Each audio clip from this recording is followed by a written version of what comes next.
राजेश कुमार, आप देख रहे हैं मोबाइल पर 17 लाख दर्शकों का फेवरेट न्यूज चैनल आज बिहार बंद का कवरेज करने के लिए सोनबरसा में है। और सोनबरसा में देखिए यहाँ महागठबंधन के लोगों ने बंद का आह्वान किया है। मतदाता सूची सत्यापन को लेकर ये बंद किया गया है और उसमें क्या खामी है, क्यों बंद कर रहे हैं, जबकि चुनाव आयोग ने भी उसे वापस ले लिया है। इनसे जानते हैं, इन लोगों से जानते हैं कि आखिर ये लोग क्यों यहाँ पे रोड जाम कर रहे हैं। हालांकि अभी इन लोगों ने मानवता को दिखाते हुए एम्बुलेंस को जाने दिया है। आप अपना परिचय देते हुए बताइए, आज का जो ये बंद है आप लोग जो कर रहे हैं, चुनाव आयोग ने तो वापस ले लिया, आप लोग जो विरोध कर रहे थे। देखिए, जो फरमान चुनाव आयोग और बाकी जो सेंट्रल गवर्नमेंट की तरफ से लोगों के लिए आई है उससे आम जनता बहुत त्रस्त है और ये फरमान 20 से 25 दिन में नामुमकिन है। और उन चीज़ों से जो हमारे बिहार की बोलने वाली जनता है, ले लिया ना, चुनाव आयोग ने कह दिया कि हम वापस लेते हैं। अब वो उतना नहीं कठिन होगा, सिर्फ फॉर्म भरना है, नॉर्मल वापस लेना और फॉर्म भरना समानता की बातें अगर मानी जाए तो वापस लेना एक आम तरीके की ये नॉर्मल ठगने की बात है।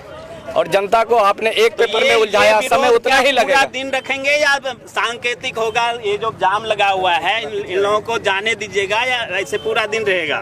देखिए, सांकेतिक तरीके से हम लोग विरोध प्रदर्शन करेंगे। सांकेतिक तरीके से होगा ताकि ज्यादा लोगों को परेशानी ना हो, सरकार तक आपका मैसेज भी चला जाए। चलिए कुछ वैसे भी हम लोग जो मैं ललन कुमार यादव सोनबरसा प्रखंड से आता हूं और आज का यह राज्यव्यापी आंदोलन है, चक्का जाम है। महागठबंधन की ओर से सभी साथी मुस्तैद होकर आम आवाम का जो मतदाता सूची से नाम कटने का, पहले कभी नोटबंदी हुआ करता था, अब नरेंद्र मोदी और नीतीश जी का एक कैसा आगे आपका 1-2.5 महीना के बाद चुनाव आचार संहिता लगने वाला है और आप मतदाता सूची में जिस तरह से 11 दस्तावेज का आपने प्रस्ताव रखा है वो सरेआम 11 दस्तावेज उपलब्ध नहीं है। ये बड़ा कठिन प्रश्न है। गरीबों के लिए खास तौर पर जो बाढ़ग्रस्त इलाके में लोग रहते हैं, जिनका डॉक्यूमेंट हर साल नष्ट हो जाता है, उनके लिए परेशानी होगी। कुछ और लोग हैं हमारे पास, जी बताएं। जी, आज का जो ये बंद है इसको लेकर क्या आप लोग कहना चाह रहे हैं, क्यों बंद कर रहे हैं? मैं शंभू सादा सोनबरसा प्रखंड के रहने वाले हूँ। बंद करने का कारण ये है, जो ये नीतीश सरकार को, नरेंद्र मोदी जी को जो मन में होता है वही करता है। सबसे बेसी जितना छोटे आदमी है जो दिल्ली पंजाब गए हैं बोरा उठाने के लिए, धान रोपने के लिए, उनका मैंने कैसे वोटर लिस्ट में नाम फिर अथी होगा, जुटेगा। गांव में 50% महिला रहता है गरीब आदमी का, जितना जेंट्स रहता है सब बाहर में दिल्ली पंजाब गरीब आदमी कमा के खाता है, उसका नाम कटवे न करेगा, जुटेगा उसका। बिल्कुल बिल्कुल। इसके लिए हम लोग चाहते हैं कि ये नहीं होना चाहिए। अगर करना चाहिए तो 2024 में करते सरकार। बिल्कुल बिल्कुल। अपना प्रधानमंत्री बन गए, उसके बाद जब मैंने बिहार का पल्ला आया तो अब नियम चेंज कर रहे हैं, ये नहीं चलेगा। बिल्कुल ये नहीं चलेगा, अगर करना था तो पहले ही कर। जी जी आप बताएं। देखिए, नोटबंदी जो हुई थी उससे भी जनता जान रही है। हाँ। वोटबंदी का अर्थ है कि अभी देखिए गुमशुदा रूप से सिर्फ अल्पसंख्यक तुष्टीकरण के नाम पर जो, ताकि उसका वोट कटे। लेकिन ये नरेंद्र मोदी और नीतीश कुमार को पता नहीं है कि इसमें हिंदू बाहुल क्षेत्र में सभी गरीब तबके लोगों के पास कोई सबूत नहीं है, उनका भी नाम कटेगा। लेकिन वो जो सर्जिकल स्ट्राइक कर रहा है ओनली फॉर अल्पसंख्यक समुदाय के ऊपर, लेकिन अल्पसंख्यक समुदाय का लोग जो है वो वोटर तो अपना सबूत दिखा के रख ही लेंगे, लेकिन इसमें जो है हमारा हिंदू समाज का, जो गरीब तबका का, जो मुसहर समुदाय का है, राम समुदाय का है, बनिया समुदाय का है, उसके पास कोई, डोम समुदाय का लोग है, ये सब के पास सबूत नहीं है। सबूत के आधार पर जो है इन लोगों का नाम छटनी हो जाएगा। वो तो कह रहे थे कि हम स्ट्राइक करेंगे, स्ट्राइक के नाम पर ये दोहन और शोषण हो रहा है। सबसे बड़ी चीज है पत्रकार बंधु कि यहाँ कोई डॉक्यूमेंट्स नहीं, जो मतदाता सूची में नाम है वही वेरिफिकेशन होना चाहिए। जो जिंदा है रहेगा, मरेगा तो जाएगा। जी जी एक और मुद्दा है, एक मिनट जी बताइए। मेरा नाम जगलाल सदा, जी सोनबरसा विधानसभा। जी जी मेरा कहना यही है कि यह सरकार डबल इंजन का सरकार है, जो मन होता है वो कर देता है, जब मन होता है जैसे करने का करता है। इसमें ज्यादा महादलितों का वोटर लिस्ट में नाम छटेगा, गरीबों को और तो अमीरों को तो घर में ही बाल बच्चा, हम लोग को तो प्रदेश में रहता है, इसलिए हम लोग को ये वापस नहीं लेगा तो हम लोग धरना प्रदर्शन जारी मेरा हम लोग करेगा। इसमें अधिक से अधिक गरीबों को नुकसान होने वाला है और आगे की गतिविधि उसके लिए बंद हो जाएगी। वो सही काम में अति नहीं हो सकेंगे, पहुंच नहीं सकेंगे सही जगह तक, इसीलिए हम लोग धरना और प्रदर्शन। गरीबों को न्याय दिलाने के लिए सबसे बड़ा अधिकार वोटर आईडी कार्ड वाला जो है, क्योंकि यहाँ का सब रहता है, एक नियम रोजगार नहीं मिलता है। एक नियम और सर, जैसे कि बोल दिया कि मायके का सर्टिफिकेट लाइए या मायके का आवासीय लाइए तब होगा सर, तो ये तो सर गलत बात है ना। मायके का सर्टिफिकेट आप पूर्व से परेशानी है सर, ये तो खर्चा का घर है, परेशानी का घर है। ऐसा मुद्दा नहीं मानता हूँ। सरकार की कारनामा पर हम लोग धरना प्रदर्शन कर रहे हैं, शांति से कर रहे हैं। ये इमरजेंसी वाला गाड़ी है तो उसको रोक रहे हैं, उसको जाने के लिए दे रहे हैं, लेकिन सरकार इस तरह तक बात पहुंचाना है जी, सरकार इस तरह से नहीं करना चाहिए जिस तरह से हम लोग गरीब गुरबा के अंदर में किया। आज पहचान पत्र बना रहे हैं, कल कुछ कर रहे हैं, कल नोटबंदी कर रहे हैं, कल 500 का नोट बंद कर रहे हैं। इस तरह से तंग तबाह नहीं करना चाहिए। सरकार से यही कहना चाहता हूँ, तो हम लोग धरना प्रदर्शन दे रहे हैं, शांति से दे रहे हैं। और जी आपका सवाल था जो जब सरकार वापस ले लिया तो फिर आप क्यों ऐसा कर रहे हैं? बीएलओ के द्वारा कहा जा रहा है कि आप अभी फॉर्म जमा कर दें और फिर आपको 11 डॉक्यूमेंट जमा करना होगा। तो ये सरकार झुठलाने के लिए, बरगलाने के लिए फॉर्म ले रही है और फिर 11 डॉक्यूमेंट मांग रही है। और आधार कार्ड जिस पर प्रधानमंत्री नरेंद्र मोदी प्रधानमंत्री बना जी जी चुनाव आयोग ने कह दिया है आधार कार्ड पे हो जाएगा। जी उस पे नहीं, अभी तो फिर झुठलाया जा रहा है कि बीएलओ के द्वारा कहा जा रहा है कि पुनः आपको ये डॉक्यूमेंट देना होगा। ये बीएलओ कहा जा रहा है, बीएलओ के द्वारा।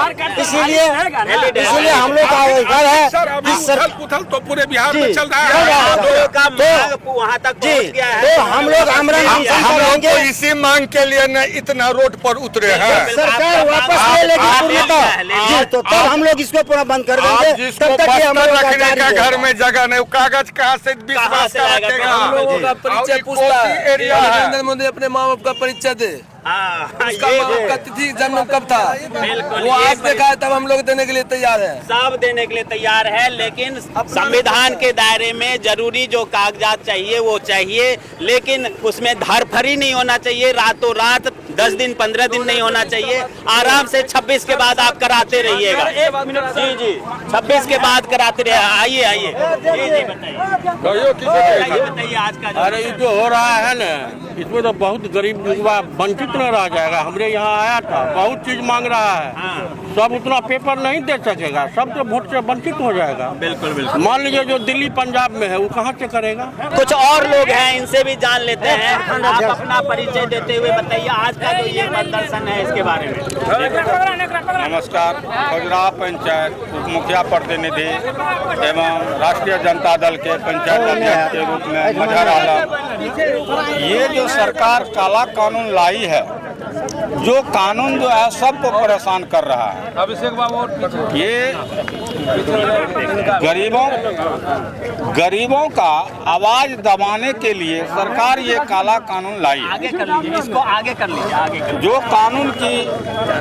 जो कानून हम गरीब सब मिल करके नहीं चलने देंगे। सरकार जो सोच रही है, इलेक्शन कमिश्नर उसके चंगुल में है और उनके साथ चल रहे हैं, जो चाह रहे हैं कि किस तरह से हम लोग बरगला करके इस तरह से वोटर लिस्ट में से उसका नाम काट लेंगे। के साथ परेशानी है जी, परेशानी है। हम सोनबरसा प्रखंड के युवा अध्यक्ष आरजेडी युवा अध्यक्ष जी। देखिए युवा हमारे, देखिए 60 साल हुआ कि 55 साल? 55 साल के युवा। देखिए हाँ, अब आगे बढ़िए। तो हम लोगों जो आज चक्का जाम के हैं, इंडिया गठबंधन के सभी दल मिल करके गरीबों के साथ जो यह अन्याय मोदी सरकार के द्वारा साजिश और इलेक्शन कमीशन के द्वारा जो यह साजिश रचा गया है गरीबों का हक छीनने के लिए।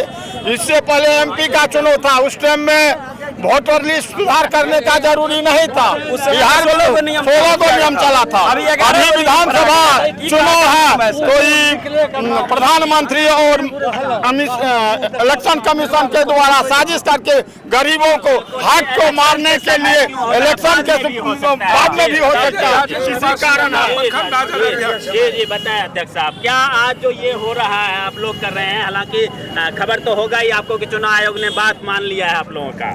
जी या सबसे पहले तो मैं आपके न्यूज़ चैनल के प्रति आभार व्यक्त करता हूं, और यही मानने की बात, यह बात ठीक है।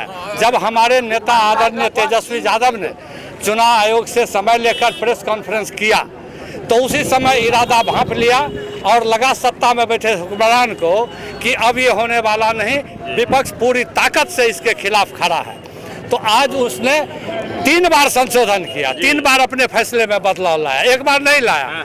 हम लोगों का, हमारे नेता का ये कहना है, आप करिए, आपको लगता है ये मतदाता फर्जी है, गलत है, आप उसको करिए, लेकिन टाइम आज भारत सरकार का जवाब जो आदरणीय MP संजय यादव को मिला, भारत सरकार ने जवाब दिया था, जो 3 करोड़ आदमी बिहार से बाहर है, ये सरकारी आंकड़ा है। 3 करोड़ को लाने की आपकी व्यवस्था क्या है? कैसे इस समय सीमा में हुआ 3 करोड़ आ जाएगा? है कोरोना में तो आप ला नहीं सके, आदमी रास्ते रह गया, पैदल चला। तो आज यह लिया, चूंकि हम लोगों का प्रोग्राम बना है, और यह बात, यह जो नोटबंदी के तरह ये वोटबंदी का साजिश आज नाकाम हुआ। देश की जनता, बिहार की जनता यह देख लिया कि नरेंद्र मोदी, नीतीश कुमार की सरकार गरीबों, शोषितों, पीड़ितों, मजलूमों के खिलाफ खड़ी है, और आज वो झुक गई दबाव में, विपक्ष के दबाव में आज उन्हें ये आदेश वापस लेना पड़ा और इन लोगों के बात को मानना पड़ा है। अब उनको समय मिला है, तो ये जो सांकेतिक धरना प्रदर्शन चल रहा है सरकार को चेतावनी के लिए था, कोई लोगों को डिस्टर्ब करने के लिए। बिल्कुल। आप तमाम दर्शकों का बहुत बहुत धन्यवाद, और आप लोगों का भी बहुत बहुत धन्यवाद। जी भाई, कोई रह गए? जी गरीबों के हित के लिए हम लोग आज पूरे बिहार में चुनाव आयोग के खिलाफ धरना दे रहे हैं, और आज मतदाता को वंचित करने से जो रोक रहा है बीजेपी की सरकार, जदयू की सरकार, इसको हम लोग बर्दाश्त नहीं करेंगे। महागठबंधन के सभी साथी इसके खिलाफ हम लोग धरना दे रहे हैं। यहाँ का जहाँ तक बात रहा, वो जिस तरह विधानसभा के चुनाव में एक सिंपल प्रोसेस के तहत अपनी सरकार बनाई है, हम लोगों से मान है कि आप जनता को वैसा ही हो, किसी भी तरह का। अब आप लोगों की बात मान ली गई है, और उसी आधार पर जैसे पहले चल रहा था चुनाव आयोग द्वारा, वो सारी बात को इन लोगों का मान लिया गया है। हालांकि उसमें टाइम पीरियड काफ़ी बढ़ा दिया गया है, सत्यापन तो होगा, साल में हो 2 साल में हो, लेकिन इस चुनाव से बाद तक ये कार्य चलता रहेगा। बने रहिए मोबाइल न्यूज़ 24 के साथ। आप तमाम दर्शकों का एक बार फिर से बहुत बहुत